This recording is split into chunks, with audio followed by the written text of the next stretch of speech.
वीर भैया जिंदाबाद, जिंदाबाद जिंदाबाद, वीर भैया जिंदाबाद, जिंदाबाद जिंदाबाद, वीर भैया जिंदाबाद, जिंदाबाद जिंदाबाद। आंगनबाड़ी सेविका।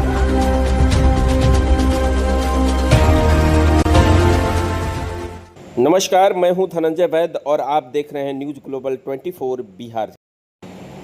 बिहार राज्य सेविका सहायिका कर्मचारी संघ के बैठक में पहुंचे औरंगाबाद पूर्व सांसद सुशील कुमार सिंह।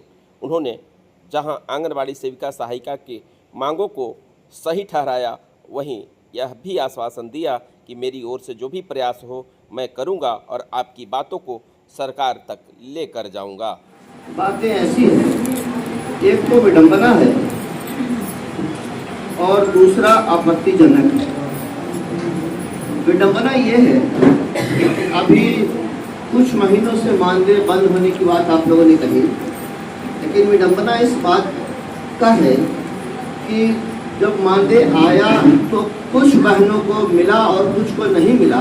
मुझे आश्चर्य हो रहा है कि ऐसा क्यों हो रहा है। मैं इस बात को सरकार तक पहुंचाऊंगा और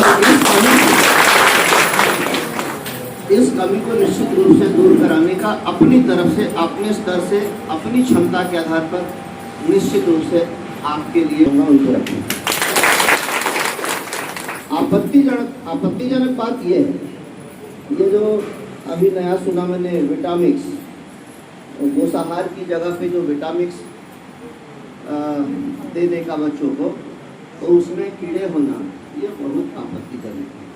सरकार के जिस स्तर पर ये निर्णय हुआ या ये प्रोक्योरमेंट हुआ, मतलब ये के लिए अधिकृत हैं या जिम्मेवार हैं, बच्चों को स्वस्थ बनाने के लिए, उनको तंदुरुस्त बनाने के लिए, या बच्चों की माँ को जो जच्चा हैं उनके लिए हो, और उसमें इस तरह से गुणवत्ता से समझौता हो कि उसके पैकेट में कीड़े मकोड़े या कुछ आते हों, ये बहुत ही आपत्तिजनक है।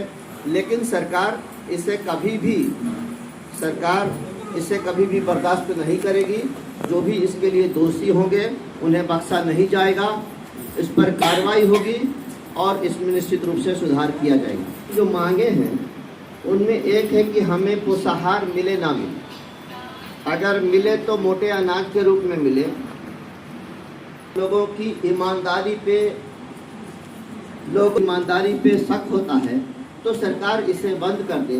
और मेरा अपनी तरफ से सरकार को सुझाव होगा कि जो चीज़ लाभुक वर्ग को मिलना है, बच्चा या जच्चा को, वो वस्तु के रूप में ना मिलके विटामिक्स की बात हुई तो इसमें शिकायत आ गई, या और कोई बात होती है तो आपने पोषाहार में कमी कर ली, तो आपकी नीयत पे, आपकी ईमानदारी पे शक।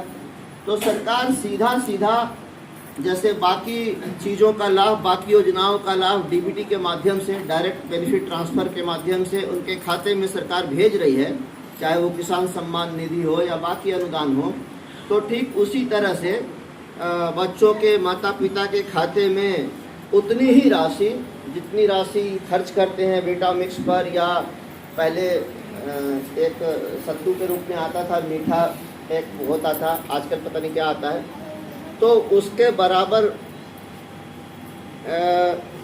का कीमत, उतना अमाउंट, उतनी राशि उनके खाते में ट्रांसफ़र कर दें। तो इससे क्या होगा कि आप लोगों की ईमानदारी पे फिर शक की कोई गुंजाइश नहीं रहेगी। ये मेरा सुझाव है। आप लोग इसका समर्थन यदि करेंगे तो लिखित रूप से आप लोगों का जो संघ का जो लेटर हेड होगा उस पर लिखकर माननीय मुख्यमंत्री जी के नाम से अगर देंगी, तो मैं भी अपनी तरफ से आपकी मांग पत्र का समर्थन करते हुए लिखित रूप से अपनी तरफ से भी एक पत्र लगाकर माननीय मुख्यमंत्री जी को अनुशंसा करूंगा, उनसे मांग करूंगा कि ये चीज़ें होनी चाहिए।